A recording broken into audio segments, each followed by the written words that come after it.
We'll call this meeting to order. This is the City of Buckeye regular council meeting for April 15th, 2025. We'll begin with the invocation led by Susan Cheatham of Susan Cheatham Ministries, followed by the pledge led by Vice Mayor Hustis. Would you all please stand? Thank you, Mayor, council members. Let's pray.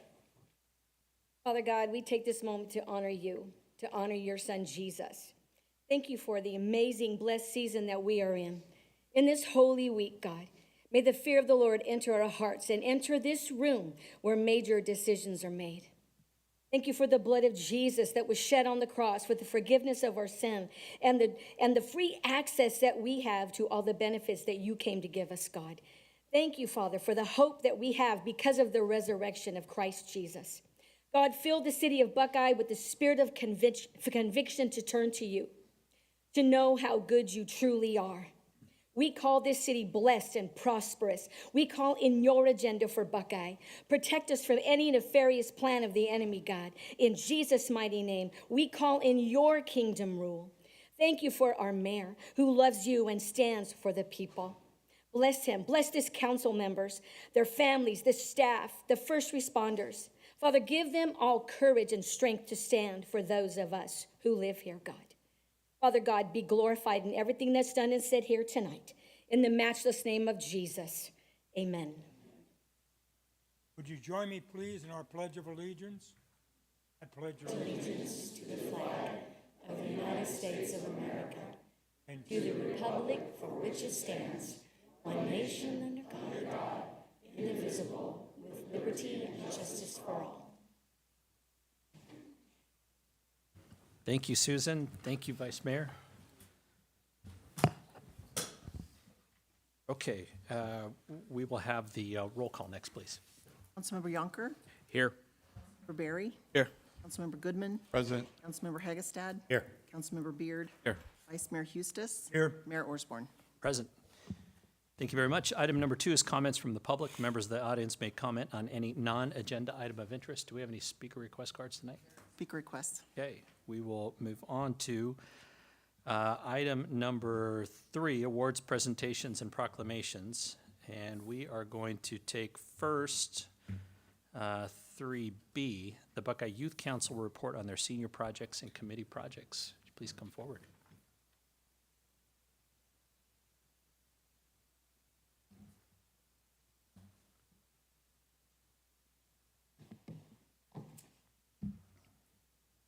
Good evening, Mayor and council members.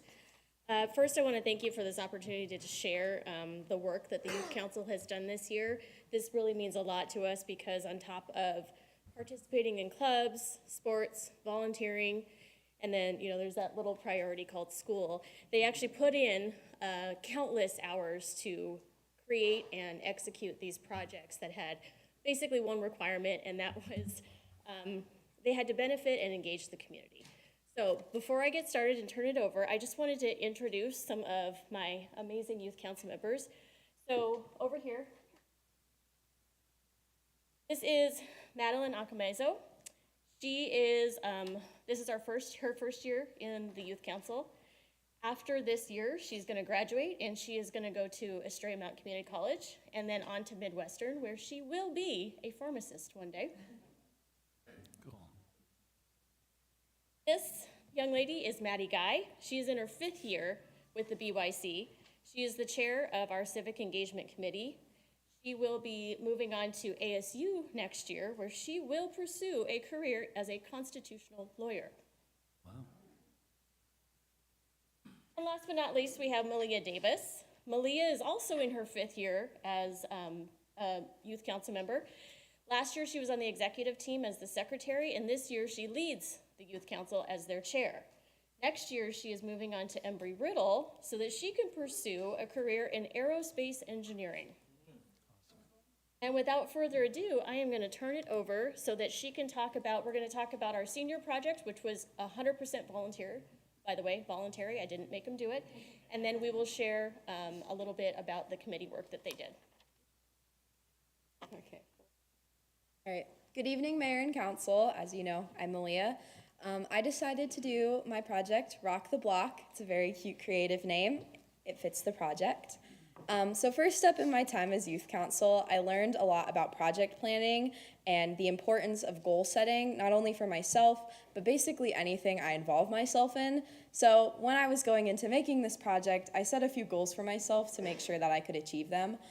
So I wanted to create an impactful senior project that the community would notice. I didn't want it to be something small and insignificant. I wanted it to be something important that someone would walk by and notice.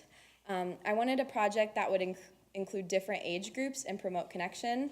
So as a teenager in our community, I've noticed a lot of our age generations can be a little divided between the older and the younger. There is a really big disconnect, and I really wanted to promote them communicating with each other and something that could be across every group. And then I wanted something that would challenge my project planning skills. I wanted something that was personal to me. While I am about professional growth is always a big initiative for me that I'm always focusing on. And I definitely needed to focus on my project skills because I'll be doing a lot of that in college. So when you're making a project, there are some important steps that need to happen. For my timeline, the project needed to be finished by late March, right around spring, which was the perfect time for a pop of color. This project was creative, so I had community members paint rocks about the size of your palm, and they could essentially paint whatever they wanted on it as long as they felt seen and excited to do it. So I wanted it to be done by spring because that's the perfect time. Flowers are blooming, the weather's nice, people are out, they're excited. So with doing an artistic project, I needed materials. So I needed to come up with a way to get materials at low cost since I had no funding. I was coming from a place where I knew art supplies was really expensive. I did my research, and if I were to have a budget, it would have been $300, which can be a lot out of my personal pocket. So the next step comes in, which is connection. I needed to find places I could get the rocks painted by community members while also gaining those materials for low costs. So I wanted to show you my process, my timeline of how I went about completing this project throughout the year. So in October, I met with the Arts and Culture Director, Alana. I would like to thank her, as well as Candy Yonker, and Sarah Silk, and my art teacher, Mr. Jaycox. This project was largely built by their support, and I don't think I could have honestly done it without them. So in October, I met with her to make sure I had approval to do a somewhat art installation. We also discussed where we would put these rocks, so she put me in connection with Candy Yonker and another local business representative, which gave me approval to put these rocks in our community. I also had to be mindful of the Main Street project that was coming up to make sure that these rocks had a permanent place, and they weren't just gonna get forgotten after like 5 years, because they are something people made. So I wanted them to be important. In November, I picked up paints and brushes from Tara at Cotton Blessings. She was so amazing and so kind. She was like, come here for any materials you need. She gave me whole buckets of paint. She gave me paint brushes, and I was really grateful for her help.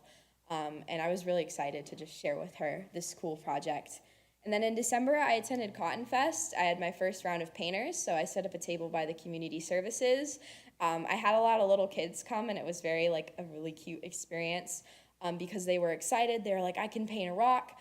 The hardest part of that was explaining to them that no, they didn't get to keep it because it was going to be put somewhere. And so it was really fun to actually, when they'd bring over their parent, or like, look, I painted this rock, isn't it cool? And I got to explain my project all over again to someone, and they were super excited and gave me a lot of public feedback that made me realize how important this project actually was to people. In February, I hosted a rock painting session at the Senior Center. Sean is incredible, and I'm actually very familiar with him, likely due to my connection through Youth Council, but he was more than excited when I called him to set up a date, so we did late February. I came in, he got about 20 seniors to sign up, and they all painted rocks, and it was a really exciting time to connect with an older age group, and they're very fun and really kind people. And then in March, I had BYC members paint rocks during our meeting. That was kind of my last round of painters, and then I dispersed them early April. So what comes next in my timeline is, where did the rocks go? I needed a place that would be respectful to the community. I actually reached out to Alana even after I had the rocks painted to make sure I had approval to disperse them still. That picture is a bucket of some of the rocks I had. I had way more, but that was when I was running low. But the rocks were placed along Main Street, 4th Street, and 6th Street. She was really sweet. Alana actually offered to go with me. She was like, why don't I go with you? And I actually told her no thank you because I wanted to talk to local business reps, because another personal goal of mine was confidence. I really wanted to make sure that I was expressing myself in a confident way. So I got the courage and I talked to all these local people and I was like, hey, can I put like 5 rocks in front of your business? Why don't you choose? Can I take pictures? And they were really excited to talk to me. And I got to explain to them my mission, what the Buckeye Youth Council was, and kind of give them a new perspective. And then community members are excited to seek out the rocks that they painted and see a piece of themselves in their community. This is a piece I'll talk about a little bit later. But what I learned that some projects take longer than others, and that's all right for them to be drawn out. This is a long-scale project that took multiple months, so I was really nervous about it. The follow-through, making sure everything worked right. What if I missed something? What if I ran out of time? So this was a really big learning experience for me about planning a project, because there's a lot that goes into it. I learned that communication is important, even if it's scary, and the connections you can make can be very helpful later on. Going into my senior year, I really wanted to work on my networking skills because they were pretty bad. So learning that I had connections and a good support system and could communicate with people effectively through email, phone calls, lots of personal conversations really helped me to learn from and grow from those experiences. And then lastly was something that was the biggest part of this project was I learned how happy it makes people to see themselves in their community, and it truly does bring a smile to not only my face but their face. People were so excited to be able to be like, I can go find a rock that someone, like I painted and it's just spread out. And they were like, let's go check it out. Let's go look downtown. And that was really cool to see that people love participating and they love seeing themselves in a little piece of themselves because it helps them feel recognized. It helps them know that they're a part of their community every single day and what they do does have an impact. So lastly, I wanted to show some pictures of where I put the rocks and what they kind of looked like. Some of these places you might recognize just from the corner. Oh, I'm sorry. Oh. From the corners, but people were so excited to see them, and you can see there's a lot of really creative designs that some people made, especially out of the rock shapes. So like someone made a little whale out of a funky shaped rock, and I thought that was really cute.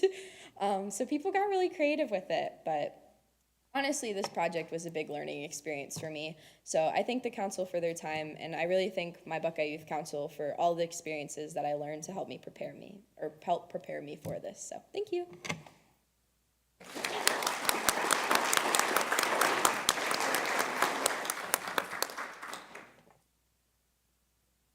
Hi, Council. So as Sarah mentioned, my name is Madeline Guy. So first I'm going to share about my senior project, and then I will go into our committee project. So I'm currently a senior at Verrado High School right now, and I have been a proud member of the Buckeye Youth Council for 5 years. So a BYC senior project, as Sarah explained, it's a personal project that you embark on, something that you are passionate about. And while you do have help from your fellow Buckeye Youth Council members, you are doing the project by yourself, you are planning everything by yourself, and you are doing all the networking by yourself so that you can fulfill your passion. So I chose to do a Treats for Troops drive where I sent care packages to the military. Now, I chose to do veterans for a lot of different reasons. The first one, I'm a huge history geek, and so I have learned a lot about the things that our troops have to face during wartime. In the picture, you can see when I was in elementary school, I was part of the Girl Scouts, and I did a coat drive for some homeless veterans and went to a homeless veterans camp. And ever since then, I just think I've had that little tug on my heartstrings. And then lastly, I just am proud to have many family members and loved ones who are in the military who I know would benefit from something like this. So for the initial stages of my planning, I was very proud to go to the Veterans Memorial at Sundance Park. I was able to network and get some help because while I knew that I wanted to do this for veterans, I needed to figure out what specifically I was going to do and my plan of action for this. So after I was able to connect with some amazing people from the Blue Star Moms and the American Legion Post, I decided to build care packages for the military. I made flyers and I was ready to start getting some donations. So I sent out the flyers to my school and I worked closely with my school. I'm in student government, so they were able to advertise and help me get donations through the school. I also posted flyers in City Hall with a donation box. You might have seen it, but I think the thing that really helped me the most was I sent out a personalized email to all the city employees. Some of you might have gotten it. And I was just explaining what the project was, my purpose, and what I wanted from it, and I gained amazing support from that. I got a $500 monetary donation from the Buckeye Police Foundation, which I used for shipping. I also received some support from Westmec and just some other city members who were really willing to help. So the main partnership that I would say I had was with the Blue Star Moms. If you don't know who they are a nonprofit organization composed of moms and grandmothers who have family members, sons, and daughters in the military. They have a lot of experience with sending out care packages. They have contacts who they want to send them to, and they really just have a lot of experience and knowledge. So I partnered with them. They were super happy to help, and we set up a time and date for my packing party.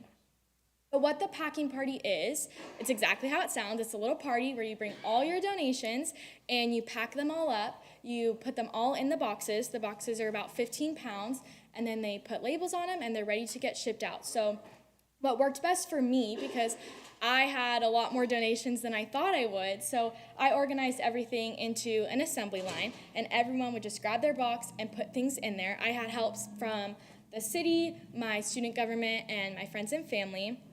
But the thing is, the Blue Star Moms are very, very particular.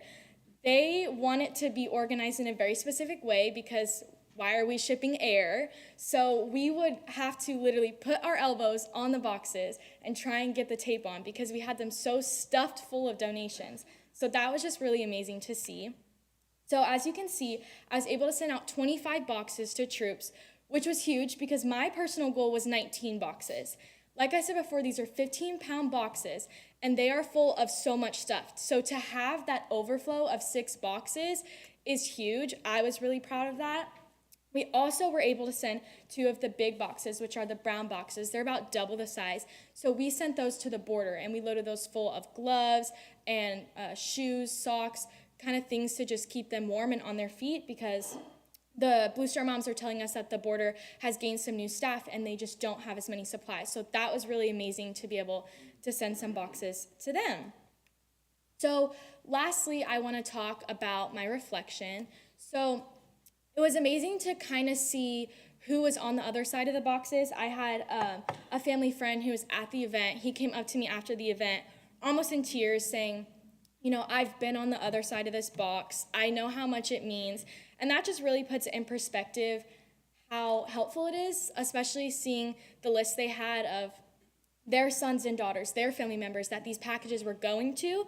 And so it was just really heartfelt to see that these boxes were going to make an amazing impact. Blue Star Moms were also an amazing connection to have, and I hope to stay connected with them. They really helped to, while this was a solo project, they helped to really understand what I wanted and just kind of followed the initiatives that I set forth, which was great. I was also able to network and plan a lot. So I actually had cards written. I had about 300 cards from all of the local elementary schools. They wrote personalized letters to the members of the military. So in the care boxes, there was like 30 cards per box. Some of them were from kindergartners just saying, thank you. One of them said, thank you, Dad, which was really heartfelt. And then some of them were from middle schoolers who wrote big, long paragraphs. I just really learned how to network by myself instead of depending on adults who would do it for me. I also just learned how to plan and organize myself. Like I said, I have to follow a specific timeline to get this done, so that was really helpful. Lastly, I just want to talk about how we as a city can build on this connection. So we obviously have the Veterans Lift Up event, which is amazing, but I really think that we could take it the next level by having donations there. Me and Janine Van Loon talked about this, about maybe bringing a military vehicle and filling the vehicle with items, because we can be doing so much more to show awareness for the people that are always giving service to us. So I hope that this project can continue for Buckeye Youth Council, but also for the city. So that is my senior project. I'm now going to move on to our civic engagement project in our committee. So in Buckeye Youth Council, we have 2 separate committees, and we work on a committee to complete initiatives based on what they're outlined as. So for the civic engagement committee, we needed to conduct a project where we address a need for our youth.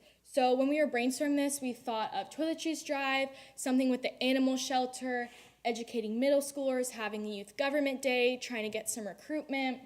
But overall, we decided that we didn't necessarily want it to be something that would benefit the BYC, such as recruitment or educating middle schoolers. So we decided to make kindness kits, which is essentially a toiletry drive full of things for homeless people, and we later decided for homeless teens. So we have meetings every single month, and that was kind of where we started for this project. We would have time allotted for each meeting to talk about the things that we need to get done and just to brainstorm. It wasn't until about January that we finally decided this is what we wanted to do, and we needed to take steps because we wanted to be able to make these kits in our March meeting. So in the February meeting, we created actionable items that each and every one of us would have to follow. We would meet up on Zoom, communicate in our group chat to make sure that we were reaching out to our school organizations and that we were getting the best help that we could need. We also had to advertise, so we made flyers, posted these out all over our schools, so that way we could get as many donations as possible. So the actual kits are Ziploc bags full of essential items: shampoo, mouthwash, toothbrushes, feminine products, razors, the list goes on. We also had a card to showcase who we were, who these were from, and also some numbers in case they ever needed contact information on who else to get help from. We had so many donations, a lot more than we expected. I'll show you in these pictures. The tables were full of donations, and it was really amazing. We were able to make 75 bags, and these bags were stuffed full. Like, I genuinely think they could last someone more than a month. We stuffed them full. Honestly, from what I learned from the Booster moms who were telling us to put our elbows on those boxes, I kind of had that mindset. So we did the assembly line also for these bags, and then our committee members, also just BYC members, and then Chief Sanders showed up to help and build these kits so that we could send them off.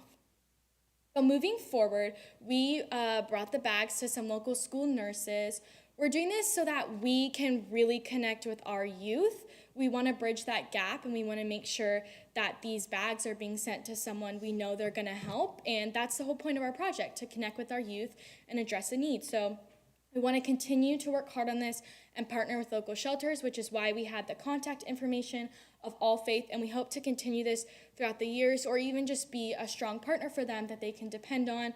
We also just want to continue to spread awareness and importance. I had a personal friend of mine who actually got kicked out of her house at the time of this, and so it was really important to me to see that insight and see we are really doing something to help, and we need to bring awareness because this is something that is a lot more common than we think, and until it happens to someone close to us, we don't realize it. So what we learned how to work together as a team, specifically in times where it wasn't the easiest. Sometimes we had to be a little bit hard on each other that we weren't finishing our actionable items, but we had to do that in order to have a successful project. We learned how to network, we learned how to communicate, and again, we learned how to do those things on our own. We also learned the power of our impact, being able to send these bags away, being able to see how many bags were on that table, and just understand that we were doing something special. So we hope to continue this on, but it's also important because in the past, our committee projects have fallen through a little bit. They haven't been as strong as we want, and we made sure that this project was very solid. So I think that sets a very high expectation for the rest of the Buckeye Youth Council so that we can have many more successful projects. So thank you, Council, for your time on both my projects. I really appreciate it.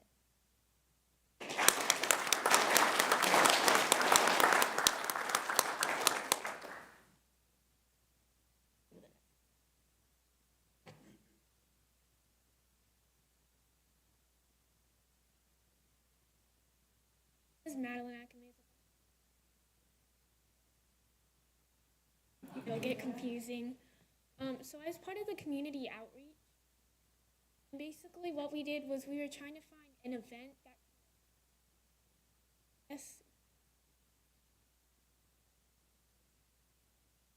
free event that would connect us all, like all ages and all types. Decided to go with. It's called a club, so we partnered with the 26. Another part of it, it's like a culture,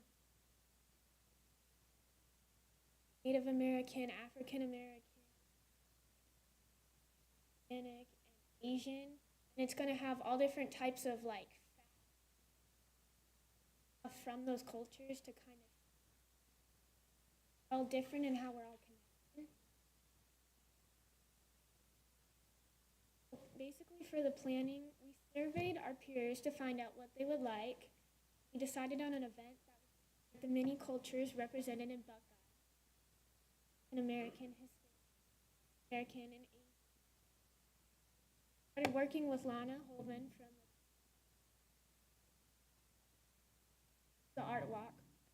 Basically, we had together, and thank you to Lana for all the support and help because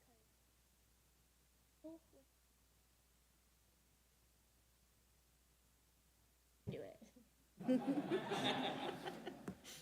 So basically, some of the delegated tasks was the cultural crafts. We had to come up with like ideas and which ones were probably going to be like. We had to like lay out like all the stuff and create with the music. We had to get like the music and make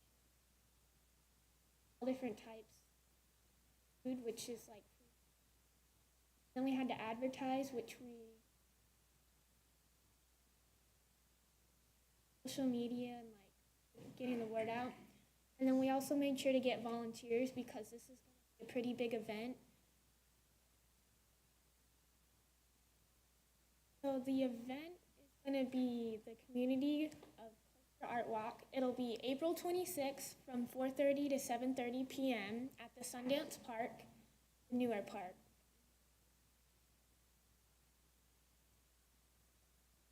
There'll be culturally inspired appetizers by Fresh Fitness. They can take. Hope to see you guys there and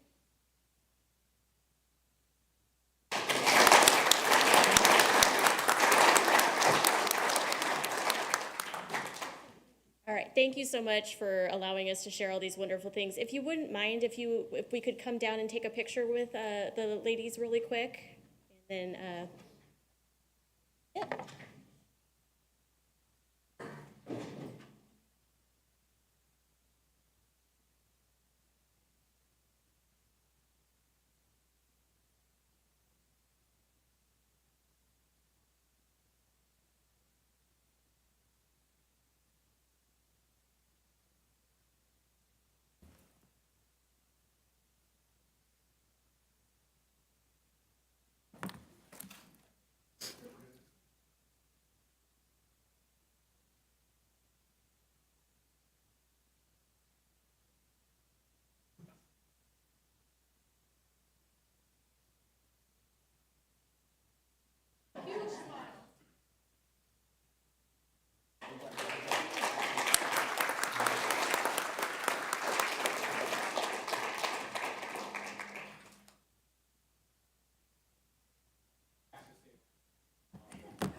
Everyone but Tony, he was supposed to go out, and we were going to talk about him, but he's sticking around, so we can't do that.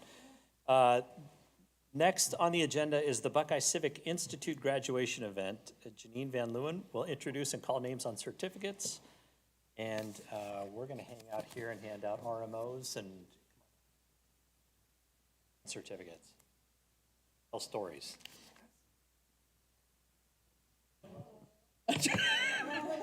I forgot to tell you that part, right? Got us here first.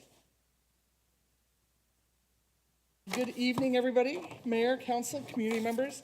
I just want to say, as a former teacher, as I was listening to them, I watch, and we used to say getting the youth ready, you know, so important. They're our retirement plan.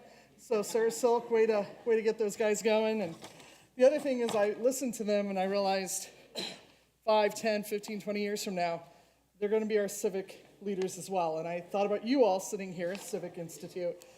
You were them at one point, guaranteed, out in their community doing a lot of good. So tonight we're proud to recognize a group of 25 dedicated residents who took part in the Buckeye Civic Institute. It's a 12-week journey into the heart of the city. These individuals committed their time and energy to learning how Buckeye truly works, from our infrastructure and public safety to community programs and long-term planning. The Civic Institute isn't just about gaining knowledge, it's about developing local leaders who are ready to inform, engage, connect, and make a difference in their community. Our participants explored the challenges and opportunities facing Buckeye and built lasting relationships with each other and with many of the city staff who guided them, several in this room tonight. This program wouldn't be possible without the incredible support from our sponsors, including APS, who we have Anna in the house tonight. We thank you very much. Absolutely. Great example of community partnerships and civic engagement. And then also an immense support from our departments, our divisions who opened their doors and shared their expertise, shared their staff, and made for a lot of late nights. But to all of you, we thank you very much as well. From roasting s'mores under the stars at our parks to touring the water and waste water facilities, touring public works, fire and police, sitting in our courtrooms. Nobody was arrested, so we're good there. Learning about economic growth and education, learning ice cream, Dave, is apparently what it takes to build a city, right? Love that video. They also got to meet with the nonprofits serving our community and development services, how we plan, how we grow. They even learned about budgets. I think Bill, did I see Bill here tonight? Yeah, no, don't shake your head. Bill did an amazing job educating our community on how these budgets are done and how we are good stewards of the people's tax monies. They also learned from the wonderful Summer Stewart over there, who was helping us out, teaching them what the city clerk and really all the power is right there, right? No, that's what I said. I said that, not her, not her. No, they get a sign. They're like, they have to submit until you do that. Like, we're there. They even got to meet our mayor and several of our council members. The experiences brought the city to life in unforgettable ways. I think the word Adam used the other night, I loved it. It was transformative.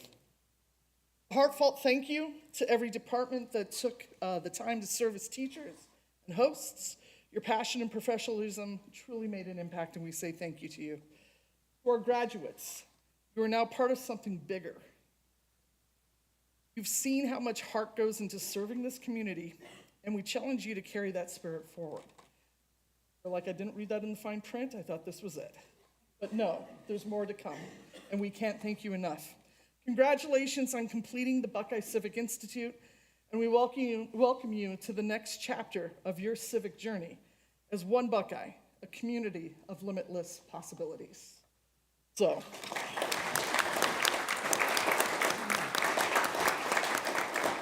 I'm proud to share already too, these guys already, I was gonna say there's 13 people already on the wait list for next year, but another one came in tonight. Somebody out here probably like, hey, go sign up. We're at 14, so we know that we build a city based on the people we serve. And I thank you for the opportunity to do that with these great people tonight. And now I would love to be able to welcome them up to you, sir, with certificate. And to the participants, you don't know this yet, along with your cool free jersey mic sub. Matt, I have to try to up you on that one. We did get you a fun new thing. It's a challenge coin for Buckeye Civic Institute 2025. Okay. So I'm going to read your names. We'll have you come up, and the mayor's going, or are you reading the names? Or go ahead. Okay. You're handing the certificate. Sure. I think that's how that's working. Perfect. We'll leave it there so I can read the names. My apologies. We'll have you come up, shake hands. You got a welcoming committee here. Then you're going to stay over here. The wonderful Christine Grundy, who brought this program back to us last year. Thank you, Christine. And Coach me. I thank you for this opportunity to you tonight, my friend. She will wrangle you in for the final group photo. So here we go. And then it's off to Casa de Levis for big celebration. Unfortunately, Shauna Bailey's not here. She's actually doing civic engagement in her community. The water's out. So we're still clapping for her. She's the one in Tonopah, but she's there helping her people. Kathleen Camp.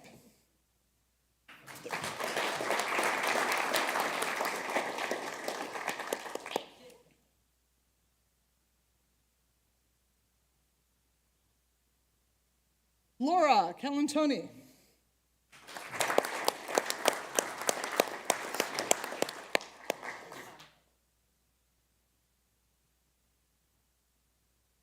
I'm not sure if he snuck in yet. If you didn't, we're still going to clap for him. Charlie Cooper III.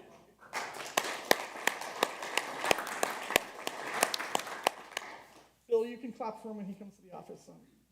Wow. Look at him. Jeremy Dyke, come on down. The community engagement of Goodyear.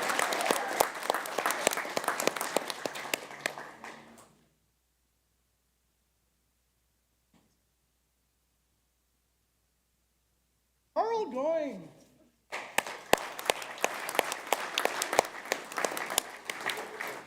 I think almost every class we had, somebody from the city would come like, I know that man. I've seen that man. I've known him for 10 years. He's been on every committee. I've been avoiding him.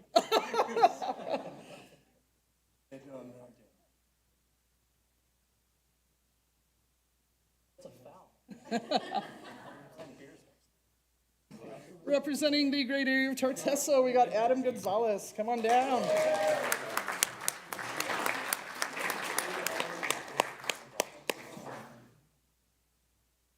Miss Marty Hammond, best sugar cookies in town. You're the cookie lady. She always asks me permission to bring cookies. I'm like, do we really need to ask permission? And this gentleman drove the cookies, Mike Hammond.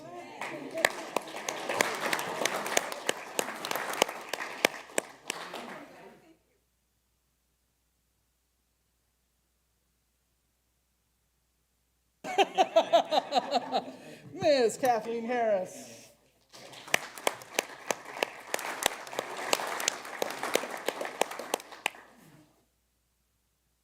Always with good questions, my friend. Oh, look, with her own paparazzi. Look. Way to go, Kathleen. She's a civic leader. She's running for some office, I'm sure. Vanessa Kinsey, our author of the Buckeye Buzz. He's not making subs, he's learning about his city, Matthew Lintz.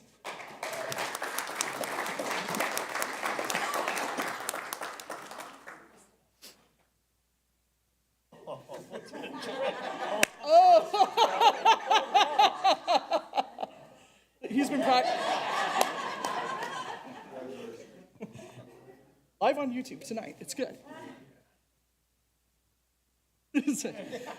And she's not teaching water aerobics. We got Miranda Merchant helping do our social media here at Buckeye Civic.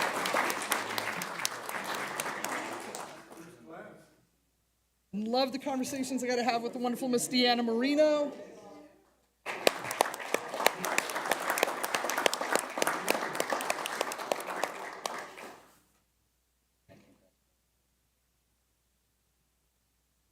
And Aisha Morris, who is already making a difference in the community through the WOW program, still wants to learn more, and we appreciate that.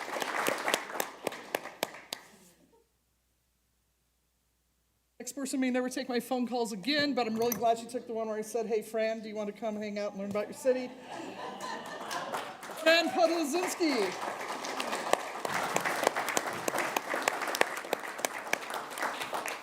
Thanks to you, Matthew got a teapot.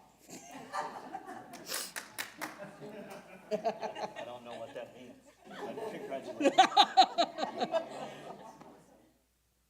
The wonderful Guy Sohi, originally from Belgium, but here in Buckeye now. Love having you, my friend. One of our final candidates we got into the program this year, Andrew Texador, and I'm so glad when he asked if his mom join us. His mom is the next Helen Texador. Come on down, Helen.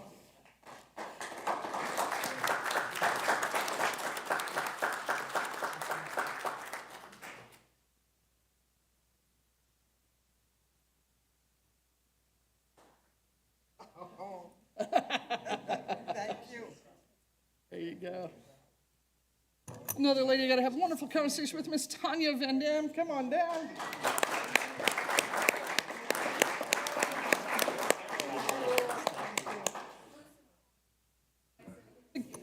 This person gets the most miles traveled, representing the great community in Buckeye Festival, Miss Carolyn Whitehead.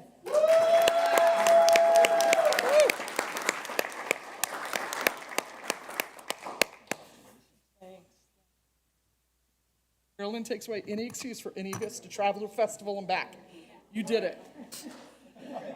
And another great community leader out there in different areas, Maureen Wilson.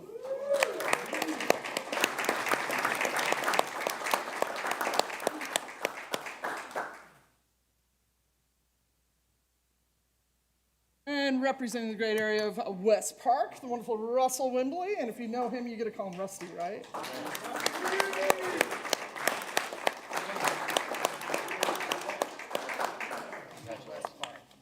Oh, which part? Sundance. Villages of Sundance, forgive me. It's near a park. It's near a park. Who was West Park? Debbie was West Park. And Debbie unfortunately could not be here tonight to defend herself on that. Yeah. So again, mayor, council, community members, this is our community. To our directors and staff in the room, I had the chance to work with them, and it was a reminder every day, and I cannot thank you enough. You're why we go to work. You're the reason why we get to serve this big city. It's the reason we get to say we want to grow the biggest city.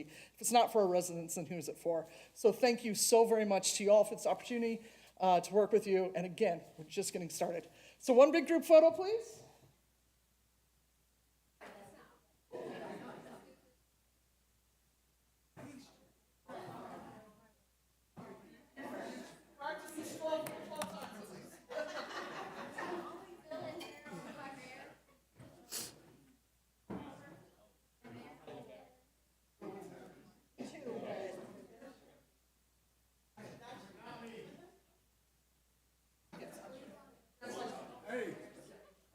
Good, how are you?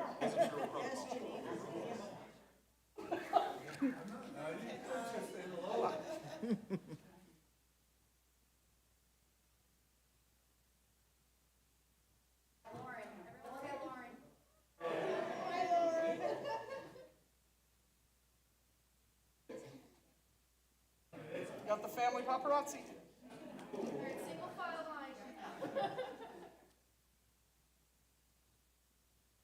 Well done.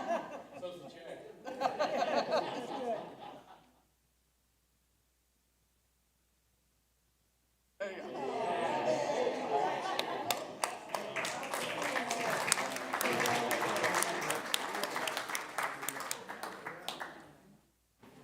Thank you very much. Thank you. Where's the council? You have extra food?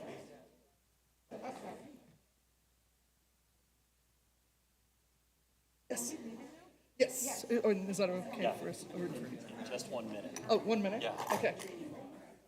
Did you need? No, go ahead. Yes. Go ahead back over. Okay. Drips out of it. There a bunch of food left over? So do you need to make me take a bunch of chicken strips? It was in heaven.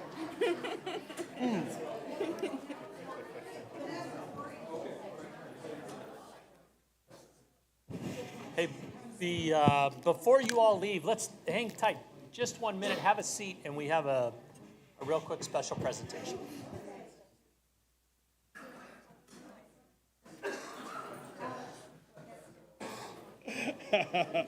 Thank you. Well, appreciate you, Mayor, appreciate you, council. I was kind of asked to come up here and say a few words about the Buckeye Civic Institute and my experience with that and what I thought was, what I really got out of it, you know. And I tell you what, after watching that, man, those young ladies earlier, man, I'm just like blown away. I'm so intimidated. I'm like, man, I don't know how I'm going to follow that. And then after Janine was up here, I'm like, man, there goes all my notes. That was all the stuff I was going to share, all the fun facts and all that stuff. Like, what am I going to say? But the truth is I joined this course because, I don't know, somebody recommended it to me. And I don't know if it was because I wanted to grow the business that I operate in Buckeye, or if I wanted to launch my political career. But whatever it was, I joined for a selfish reason, really, you know.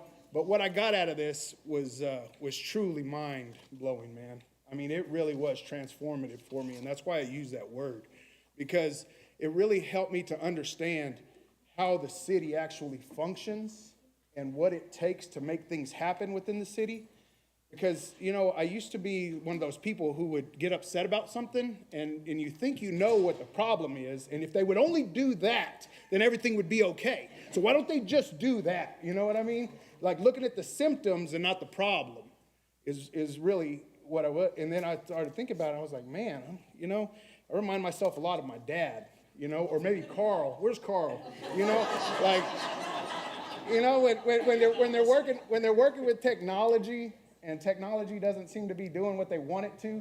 So they think if they just yell at it harder or hit it harder, like it's going to do what it's supposed to do.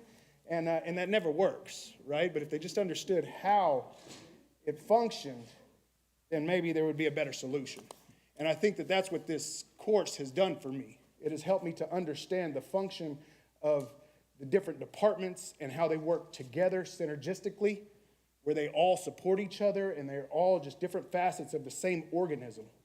And I tell you what, man, it has truly changed my view of the city and what it means to be a part of the city. And man, let me see, let's see, what did I say here? I said,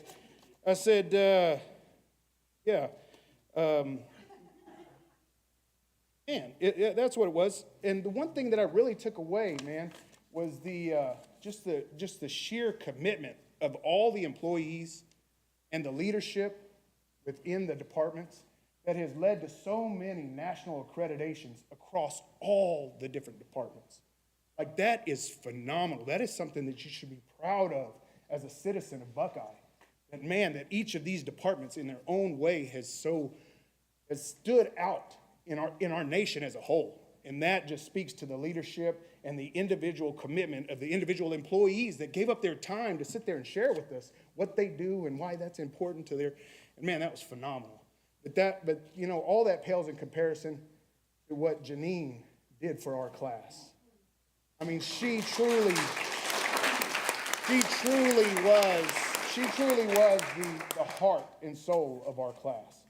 She was. I mean, if anybody knows anything about, you know, a volunteer, like a volunteer army or volunteer organizations, I mean, just getting people to show up is tough, right? But being able to herd cats, like, that's a whole nother thing. And for her to do that with just the enthusiasm and grace and just the passion she had for what she was sharing, you just know she's an educator. You just know she comes from an education background because she just instilled in us that desire for that information, man. And I don't think that, man, that I would have got as much out of this program as I did because she's a part of it. She took care of us. And she helped me through that transitional process for myself, you know, from being a citizen here in Buckeye, being a civically minded, you know, civically engaged advocate for my city. You know, like, that's really what I do now. When I see like, when people start complaining, I'm like, hey, look, you need to go talk to these people, right? Like, I don't just take complaints and just, you know, just breed it up or gaslight it any. You know, I'm like, hey, look, there's a solution to this. Well, and then when you tell people that, they don't ever want to get to the solution. But anyways, that's what I wanted to share with you guys, man. I'm so grateful because I know sometimes when you have these intangible things like this where you can't quantify it on a spreadsheet to say, well, this is the value of what this course is doing and us dedicating our time and our resources, we don't really see the return on that. And I'm telling you, it is priceless. And I'm so grateful for it. Thank you.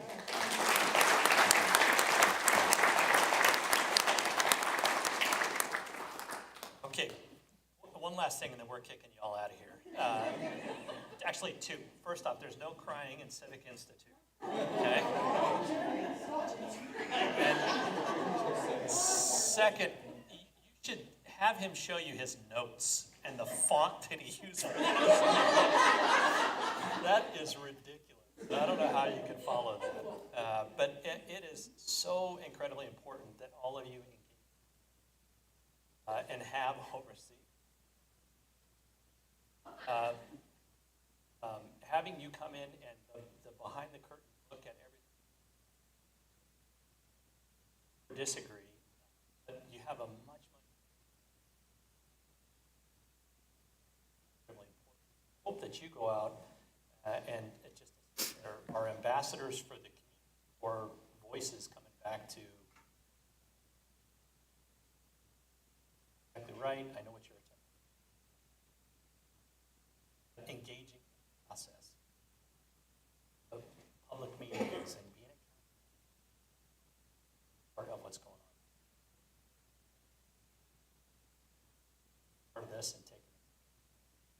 talk it up in your community, talk it up with neighbors. Ones that are the most, tell them, come and be a part of what you all have experienced here, and it's eye-opening. Now, get out of here.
Okay, we'll continue with the agenda. Item number 4 is consent agenda items. Approval of items on the consent agenda, all items with an asterisk, are considered to be routine matters and will be enacted by one motion and vote of the city council. There will be no separate discussion of these items unless a council member requests. This section may include the approval of minutes from previous meetings. Council, on the consent agenda, what is your pleasure? Mr. Mayor, I'd like to make a motion that we approve consent agenda items 4A as in Adam through 4K as in King. Second. I have a motion for approval of 4 Alpha through 4 Kilo. All in favor, say aye. Aye. And opposed?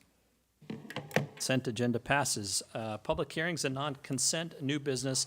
Item 5A, council to hold a public hearing and take action on ordinance number 10-25, extending and increasing the corporate limits of the city of Buckeye, Maricopa County, State of Arizona, pursuant to the provisions Title 9, Chapter 4, Article 7, Arizona Revised Statutes, and amended thereto by annexing approximately 5 acres located approximately 1,000 feet west of the South Apache Road along the south frontage of Belote Road.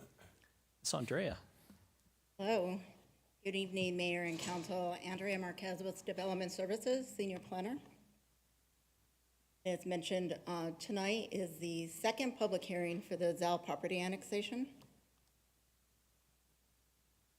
Up on your screen, the slide provides and shows a vicinity map of the proposed annexed area, which is outlined in red.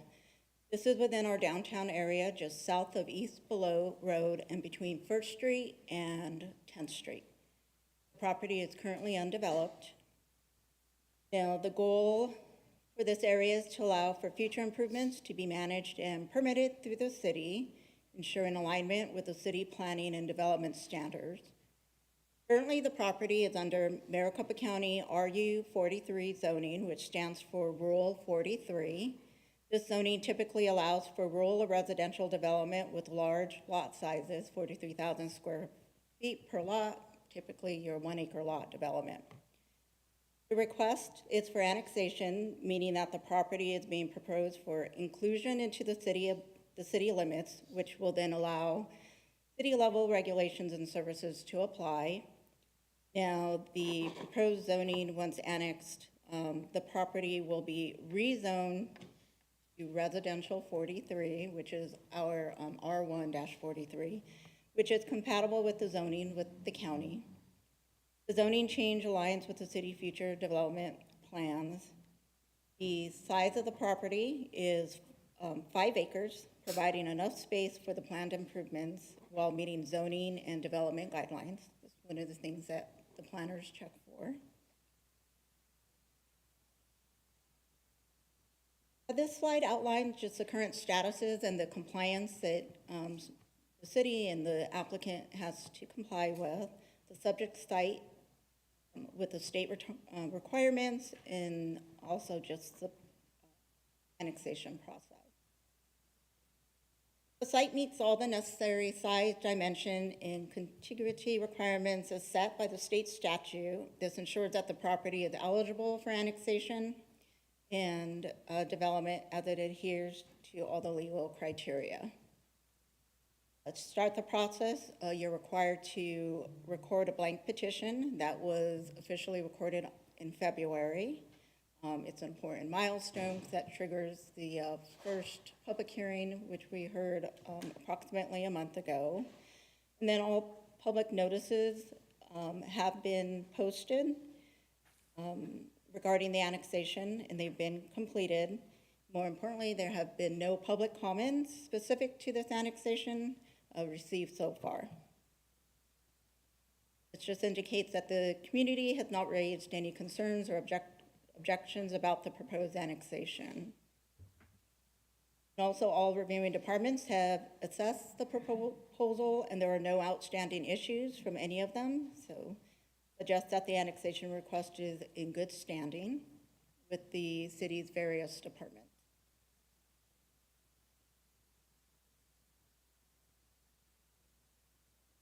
For tonight, this is a second public hearing, which will, staff is asking the council consideration of approval of ordinance 10-25 approving the annexation request.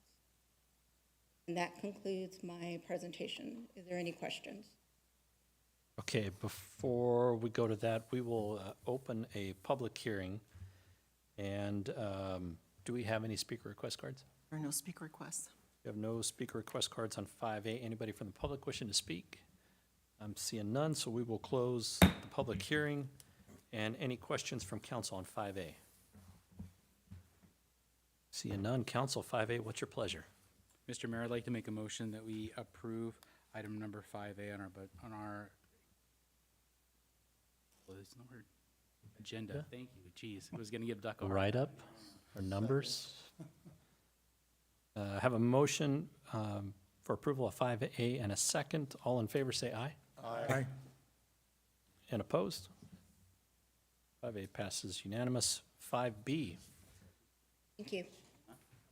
council will hold a public hearing and take action on ordinance number 12-25, extending and increasing the corporate limits of the city of Buckeye, Maricopa County, state of Arizona, pursuant to the provisions of Title IX, Chapter 4, Article 7, Arizona Revised Statutes and amendments thereto, by annexing approximately 167.8 acres generally located at the southwest corner of Verada Way and Yuma. Ms. Mandy Woods. Good evening, Mayor and members of the council. My name is Mandy Woods, and I'm a planner with Development Services. I am going to be presenting case number PLZM 24-006, which is an annexation located at the southwest corner of Verada Way and Yuma Road. And this is the second of 2 required public hearings for this request. Just a brief overview. The exhibit on the following page is going to provide a little more context as to the area that's being included with this annexation. It's a total of 167.8 acres in size, and it includes 8 parcels as well as adjacent right-of-way.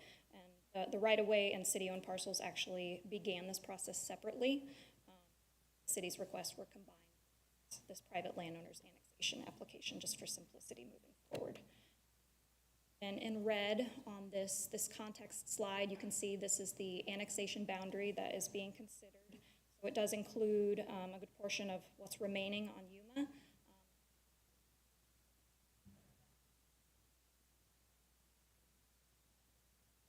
Leading down, cutting off right at the northern edge of the RID canal there. For some adjacent context, to the north, there's a vacant auxiliary field, which is owned by the State Land Department. To the south is agricultural land. East is an educational institution. And to the west is a single-family residential. And then the property itself is a vacant, or a former dairy farm. the general plan land use of the subject property is neighborhood. However, there is a concurrent minor general plan amendment request that will actually follow this case tonight. It will be heard after this one, and that was for almost 46 acres along Verado Way, requesting to change to business commerce. The existing zoning is Maricopa County Rural 43, and then upon approval of an annexation, it would be assigned an initial zoning of City of Buckeye Single Family Residential 43 or our R143 district, as that's the closest equivalent. But there is a concurrent rezoning to planned area development that is also being heard tonight following this case and that minor general plan amendment request. This request does meet the eligibility requirements pertaining to size, dimensions, contiguity, all of those things established by state statute. The blank petition was recorded on January 7th of 2025, and then the first hearing was held within the last 10 days of that 30-day waiting period as required by statute. There were no speakers during the first council public hearing, which was held on February 4th, 2025. Following that, the petition was signed and recorded at the end of the waiting period. All notices have been completed in accordance with development code and statute requirements. There has been no public comment received to date regarding the annexation request specifically, and no outstanding issues from reviewing departments. So with that, as stated, this is the second of two required public hearings. So tonight, the recommendation is to go ahead and conduct a public hearing, and then staff recommends adoption of ordinance number 12-25, approving the annexation. I did want to note the applicant is here, and I am, of course, available for questions. Thank you. Okay, thank you. First, we'll open a public hearing. Is there any speaker request cards for item 5B? Speaker requests. We have no speaker request cards for 5B. Any from the public wishing to speak? Seeing none, we will close the public hearing. Item 5B, council, any questions? Yes, sir. Yes, Vice Mayor. I'm not sure whether this question or these questions are going to pertain to this one item or any one of the next two. But has anyone talked to the school and talked to them about the issues of the traffic and the issues that this may create on Verado Way? There was coordination that occurred with both school districts regarding the proposed land use plan that will be part of the next two cases. And then traffic considerations are also really a consideration of the next two cases as well. And what's going to happen to the bridge on Verado Way? Who's taking care of that? Pardon me, Mayor, Vice Mayor. There are two more presentations. This is just the annexation, sir. Okay. We're a little bit off the That's right. agenda That's item. why I If you didn't know could save which one I want to ask it on. if you could hold that question to the next presentation, sir. Thank you. Thank you. Fantastic. Thank you, Mr. Attorney. May I clarify, though, that the bridge is not included within the annexation boundary, so. in That's case this one.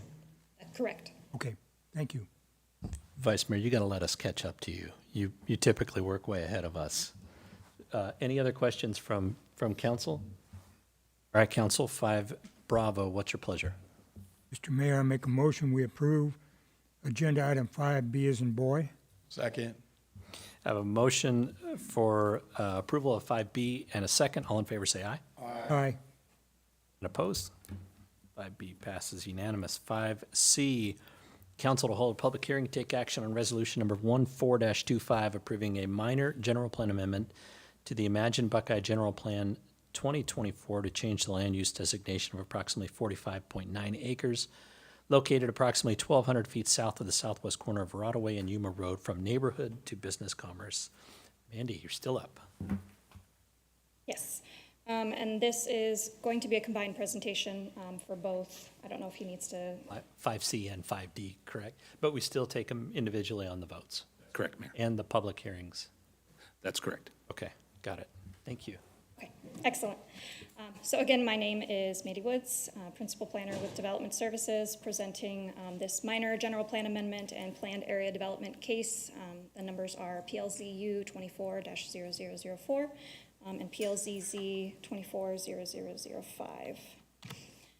And On the slide, these are the request summaries. The general plan amendment request is to modify the land use designation from neighborhood to business commerce, and that is totaling just under 46 acres in size.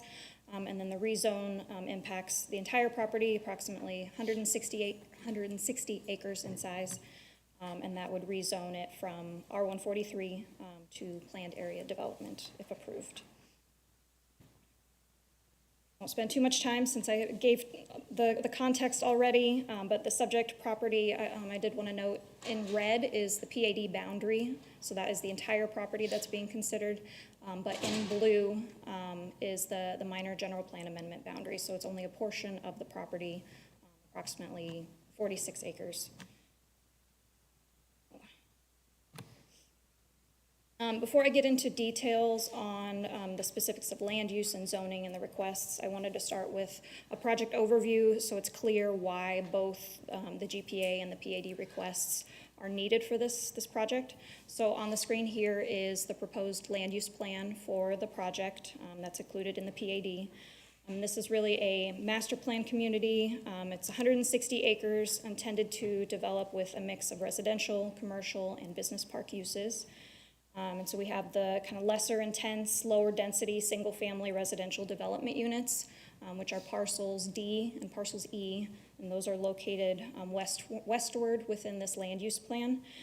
So more internal to the site, and that forms a logical land use transition from the existing Sundance community. And then as you move eastward, all these other uses, we have a neighborhood supporting commercial development unit at the hard corner, and then that's surrounded by anticipated multifamily uses, and then it transitions south to some business park uses.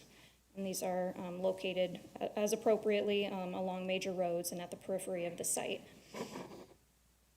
And I did want to note that for business park, the business park parcel, this is intended to be smaller uses. So a good comparable area honestly could be where our City Hall East is. That actually is zoned business park as it stands today, and those are smaller scale business park buildings. This is not intended to be something that is much larger in scale, like Ross Distribution or Five Below, which are more industrial-based zoning as well. Moving into the actual requests tonight, the existing land use of the property is neighborhood, and so the request tonight is to change a portion of that to business commerce, just the 46 acres shown in red on the second half of the slide there. Neighborhood allows for a broad range of residential, different types and densities. It can include attached, detached products, multifamily, but it can also include a lot of neighborhood scale shops or other supporting neighborhood uses like office, anything that kind of fits the category of supporting a neighborhood. But and this area is also, I wanted to point out, adjacent to our landing specific area plan area, which is ongoing, and this is intended to be really an employment or educational and entertainment hub. And then I'll explain in greater detail that this is going to be, the 46 acres is going to be business commerce, and that category is really intended for community and regional serving, commercial development, professional offices, business parks. It needs access to major roads and encourages walkability, connections to adjoining neighborhoods, but emphasis on no larger scale or heavier industrial in this land use category. And that lack of larger scale or heavier industrial is really what separates business commerce from our employment category, which is more of an industrial land use category. And as I stated, the applicant's intention is to develop a portion of the site, parcel F in blue on the screen, with a business park setting that could include light industrial, office, some light manufacturing, and limited retail uses. And parcel F is the only development unit within this proposed land use plan that is not compatible with the existing land use designation of neighborhood. Moving into the zoning request, so the existing zoning of the property, since the annexation has been approved, is R143. And the proposed zoning for the entirety of the property is planned area development, which is designed to accommodate the land use plan that I had previously shown on screen. The proposed PAD, all of the different development units, they can vary up to 10% in size, but otherwise they're going to follow standard development code procedures in terms of whether or not amendments are required in the future and what criteria minor or major amendments have to follow. Uses and development standards are prescribed by each development unit, using the city's existing zoning districts as kind of a starting point with modified standards. And then all future design reviews will have to follow all development code requirements, standards, and guidelines. There was some representative imagery that was provided within the PAD, but this is intended only to assure quality. It's not binding in terms of architectural style moving forward. So I'll give a high-level overview of the permitted uses that are part of this PAD. As I stated, they kind of use the existing zoning districts in the city, the base districts, as a starting point, but they tailor them a little bit more narrowly. The staff report points out a lot of those differences, but I wanted to state that the PAD does expressly list all permitted and conditional uses for each parcel, even though this comparison is up on the screen here. So parcel A, the intent is neighborhood serving commercial with intensive uses removed. Parcels B and C is intended for multifamily. It's most comparable to one of our multifamily districts. Parcels D and E are based off of kind of our lower or smaller lot residential districts. And I wanted to point out that some of the uses that have been added are single-family attached and townhomes. These are not actually expressly listed in our development code today, and we consider these to be sort of missing middle housing types that are really important for kind of filling in some gaps in housing product types within the city, and it's something that we would anticipate adding to the use table in the development code update as well. So that is a change, but that feels very appropriate for kind of the housing climate. Continuing on the permitted uses discussion, parcel F is based pretty much entirely on the business park zoning district, base zoning district, except it adds these limitations. So cross-dock warehousing is specifically prohibited by this PAD, and then warehouse buildings are limited to a maximum size of 150,000 square feet. They can go up to 200,000 square feet, but that's only through an approved conditional use permit. Development standards, similar to uses, it's kind of using the base zoning districts in the city as a starting point, but with some minor modifications that result in more predictability of development character, what might occur on these properties. And again, these are just for comparison. The PAD does expressly list the development standards for each parcel. The asterisk is just to indicate that there's some minor modifications that were in more detail summarized in the staff report. But I'll call attention to parcels B and C. It's loosely based off of multifamily 2, but whereas multifamily 2 doesn't have a density maximum or a height maximum, the PAD actually does put in kind of those guardrails and limit the density to 8 to 25 dwelling units per acre, and then provides a maximum height as well.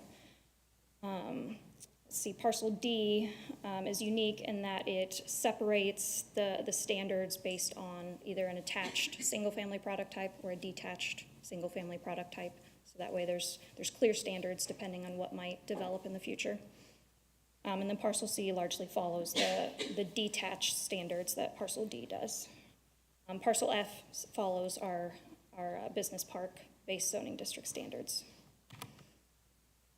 For public participation for both the GPA and PAD cases, due to size, this one did follow the larger 500-foot mailing requirement for both the neighborhood meeting mailing notices and the hearing notices. The neighborhood meeting was held on November 13th, 2024 at the Buckeye Library, the Coyote branch, so nice and close to the project site. All noticing has been compliant with development code requirements. There were no attendees at the neighborhood meeting, except for, of course, the applicant, city staff. And then the Planning and Zoning Commission did recommend approval for both cases, the PAD subject to the conditions that are listed on March 25th, 2025. For future development and infrastructure, so submittal and approval of future site plans and subdivision plat applications are going to be required as this property eventually develops. At the time of each site plan or subdivision plat submittal, staff is going to ensure that the proposed development is consistent with the PAD and features high-quality design that meets our code requirements, especially for parcel F. That would be the opportunity to ensure that any proposal is consistent with the intent of the business commerce land use designation as well. There is no phasing necessarily specified by the PAD. Single family might develop first just based on market conditions, but would require a cause per ADWR requirements if that were the case, a certificate of assured water supply. And then the developer will be responsible for completing all water, sewer, transportation, half-street infrastructure improvements, which would be further clarified by the site plan and preliminary plat approvals. I did want to note that a master traffic impact analysis is going to be required with the first site plan or preliminary plat that's proposed for the subject property.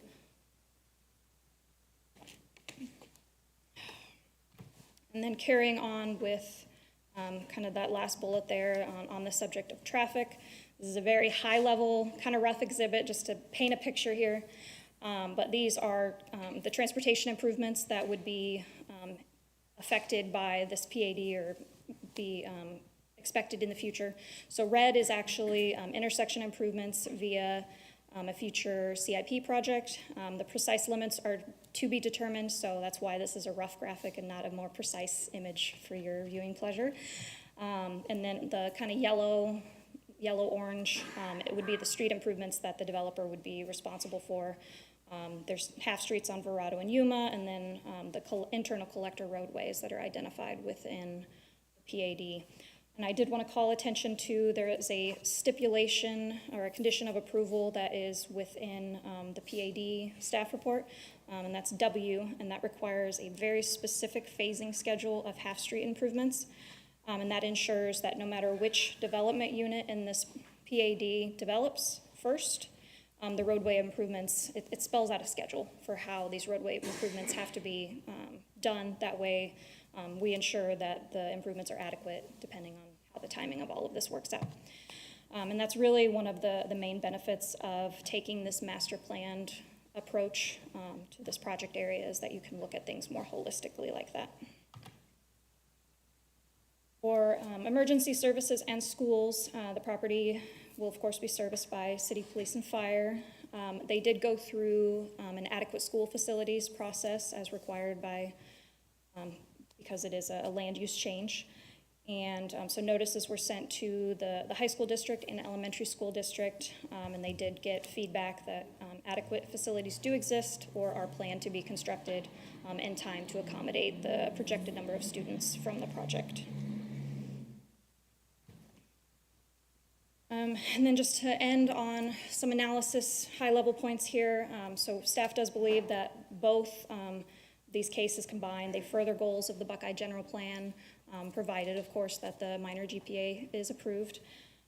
It conforms to the Buckeye Development Code and or it proposes alternate standards that results in very high-quality development. Kind of emphasis on the second point there, staff does believe the modified standards proposed offer more predictability of the site development and while balancing the flexibility that this needs. And it truly meets the intent of what a PAD is supposed to do in terms of assuring quality. And then there are no outstanding issues from reviewing departments. So with that, the recommendations for both cases are listed on the slide there. They must be considered in the order that is listed and considered separately as far as hearings and motions. And the applicant is here. Take a break. Thank you. Okay, great job, Ms. Woods. Done. Yeah. Okay, we will start with item 5C and open a public hearing. Assuming no speaker request cards for 5C. None. Anybody from the public wishing to speak? Seeing none, we will close the public hearing. Council, any questions on 5C? Yes, sir. Vice Mayor. You want it 5C, you want it now, or you want it on 5D? I believe that because this was a joint presentation, sir, you can ask any question relating to development, general plan amendment, or the rezoning. Thank you for checking, Vice Mayor. Okay, all right, here goes. The bridge, somebody explained to me who's gonna put up the money, since I don't think we collected all the money we were supposed to from the school, if I'm correct. And so we are going to have to do something on the bridge. And while you're up there, I've got several other questions also.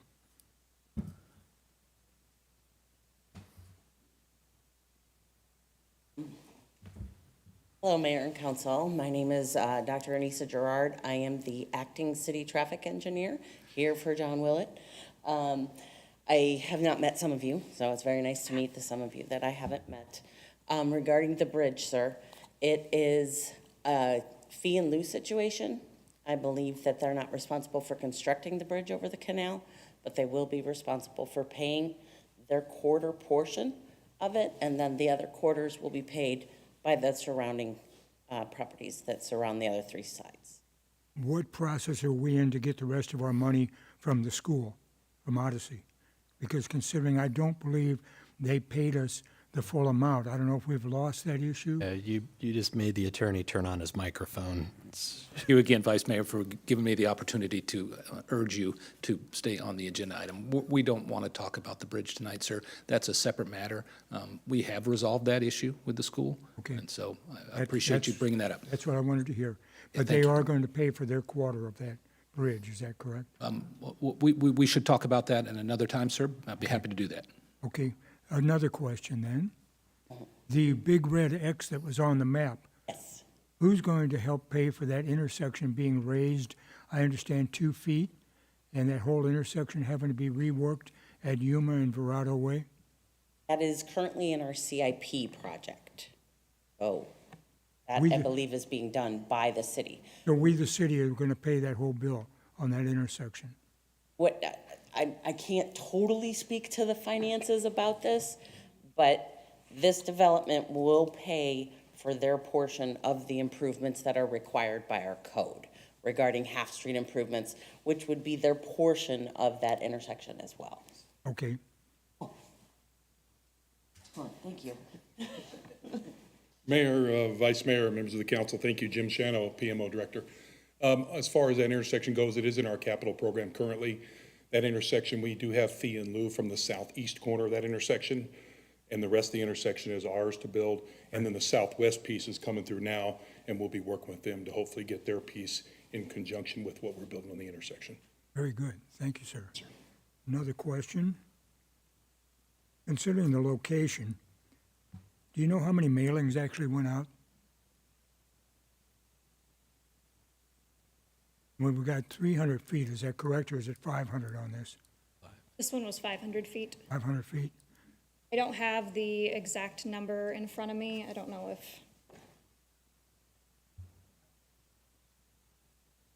Okay. there was a significant portion of the adjacent Sundance community that would have been included in Within that 500 500 foot feet, I don't number. think you got about 2 farmhouses. Am I correct? It would be to the west. Let me go back to the. This work. You might have part of the new Sundancer, okay, all right.